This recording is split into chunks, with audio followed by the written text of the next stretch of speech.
அனைவருக்கும் வணக்கம். என் வீடியோ உங்களுக்கு பிடிச்சிருந்தா லைக் பண்ணுங்கள், ஷேர் பண்ணுங்கள், மறக்காம சேனலை சப்ஸ்கிரைப் பண்ணுங்கள், என்ன மோட்டிவேட் பண்ணுங்கள். இப்போ நம்ம என்ன பார்க்க போகிறோம்னு பார்த்தீங்கன்னா, காந்தாரா சாப்டர் 1 படத்தோடைய ட்ரெய்லர் தான் வெளியாயிருக்கு. அதான் இப்போ நம்ம பார்க்க போகிறோம். வாங்க பார்ப்போம் எப்படி இருக்குன்னு சொல்லிட்டு. ஏன்னா இந்த படம் வந்து எந்த ஒரு எதிர்பார்ப்பு இருக்குன்றது தெரியும். ஏன்னா எதிர்பார்ப்பே இல்லாமல் கன்னடாவில் ரிலீஸ் ஆன ஒரு திரைப்படம் அதுக்கப்புறம் ஒரு தாக்கத்தை ஏற்பட்டுச்சு.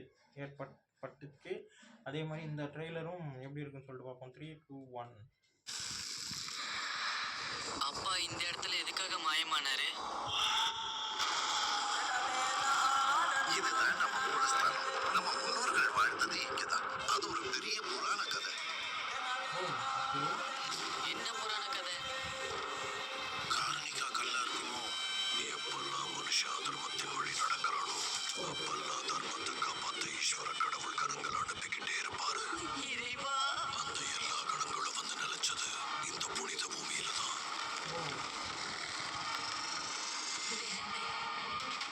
வர கொஞ்சம் தாமதம் ஆயிடுச்சு இல்ல?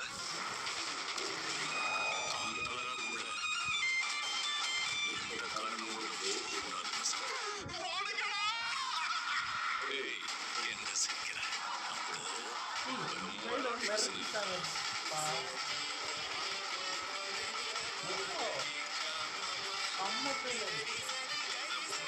காட்டுல ஒரு மண்ணும் இல்ல, எல்லாம் வெறும் கதை. இனிமே இங்க விளையிறதுல 1/3 இலையில வைக்க தேவையில்லை.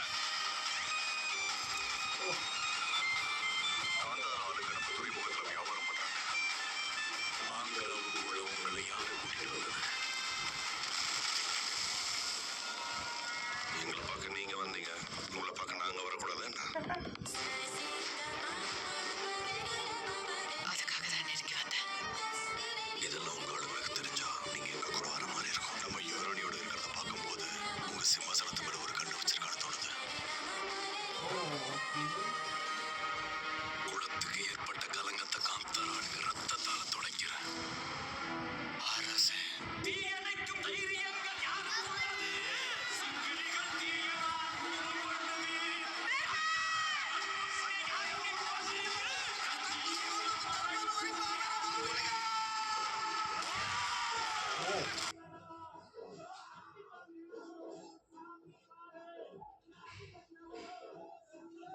செம வர்ற மாதிரி பண்ணி வச்சிருக்காங்க.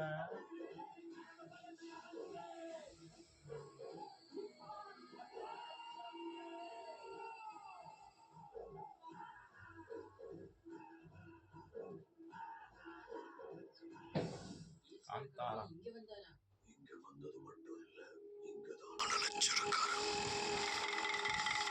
இப்பவும் இருக்காரா?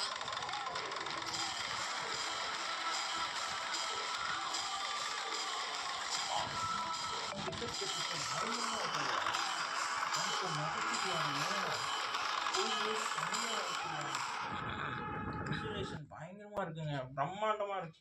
செம்ம பிரம்மாண்டமா இருக்கு. ஒவ்வொரு இதுவுமே ஒரே நிமிஷம். ஒவ்வொரு இதுவுமே அவ்வளோ அழகாக கட்டியிருக்காங்க. செம்மையாக ஒவ்வொரு விஷுவலைசேஷனுமே அவ்வளோ பிரம்மாண்டமாகவும் செம்மையாக பண்ணியிருக்காங்க. அந்த மியூசிக் வைஸ் செம்மையாக இருக்குது. அந்த பார்ட் 1 பார்த்தவங்களுக்கு, அதாவது காந்தாரா பார்த்தவங்களுக்கு தெரியும். அந்த இடம் மட்டும் ஒரு ரவுண்டு போர்ஷனில் வந்து நெருப்பாகி உள்ளே மறைஞ்சு போன மாதிரி தான் காட்டுவாங்க. அந்த இடத்துல மட்டும் சாமி அங்கேருந்து தான் கதை ஸ்டார்ட் ஆகுது. அவங்க அப்பா பற்றின கதையாக இருக்கும். அவர் வந்து ராஜா காட்டி அதுக்கப்புறம் நிறைய விஷுவலைசேஷனாக காட்டி எனக்கு விஷுவலைசேஷனாக பார்க்க பிடிச்சிருக்கு. ஆனால் மேஜிக்கல் மூமெண்ட் மாதிரி இருக்குது. அந்த உலகத்துக்கு போயிட்டு வந்த மாதிரி எனக்கு ஃபீல் ஆச்சு ட்ரெய்லரை பார்க்கும்போது. அந்த மாதிரி இருக்குது ட்ரெய்லரு. செம்ம அழகு, செம்ம அழகு. ஒவ்வொரு இதுவுமே ரொம்ப அழகாக கட்டிருக்கு. அதுவும் ரிஷப் ஷெட்டி சாரோடைய லுக் வந்து ரொம்ப ரொம்ப பிடிச்சிருக்கு. செம்ம லுக்கில் இருக்கார். ஆக்ஷன் சீக்வன்ஸாக இருக்கட்டும், அந்த புள்ளி வரும்போது இவரு பண்ண விதமாக இருக்கட்டும், லாஸ்ட்டாக காட்டுற விதமாக இருக்கட்டும், புராணத்தை பேஸ் பண்ணி ரொம்ப அழகாக அந்த காந்தாரா சாமி என்ன ஏதுன்றதை ரொம்ப அழகாக காட்டியிருக்காங்கன்னு நினைக்கிறேன். அந்த வேஷம் கட்டி ஆடுறாங்களே அதெல்லாம் என்னன்றது இந்த இதில் தெரியும்னு நினைக்கிறேன். ஏன்னா அந்தளவுக்கு அழகாகவும் செம்மையாகவும் கட்டியிருக்காங்க. ரொம்ப ரொம்ப பிடிச்சிருக்கு ட்ரெய்லரு. மறந்துட்டேங்க, ட்ரெய்லரை பார்த்து மறந்துட்டேன். செம்ம ட்ரெய்லரு, ரொம்ப அழகாக இருக்குது, செம்ம விஷுவலைசேஷனாக இருக்குது. அந்த சில போர்ஷன்ஸ்னால் சொல்ல முடியல. இவ்வளோ அழகாக இருக்குது, செம்மையாக இருக்குது. எனக்கு ரொம்ப பிடிச்சிருக்கு, நல்லா இருக்குது. பிஜிஎம்மும் அதுக்கேற்ற மாதிரி பயங்கரமாக மிரட்டி விட்ருக்காங்க. இங்கே சீனு மிரட்டுதுன்னா இங்கே பிஜிஎம்மும் மிரட்டியிருக்கு. தரமான செய்கை. ட்ரெய்லர் ரொம்ப நல்லாயிருக்கு, செம்ம ட்ரெய்லர். இந்த வீடியோ உங்களுக்கு பிடிச்சிருந்தா லைக் பண்ணுங்கள், ஷேர் பண்ணுங்கள், மறக்காமல் சேனலை சப்ஸ்கிரைப் பண்ணுங்கள், என்னை மோட்டிவேஷன் பண்ணுங்கள். பாய்.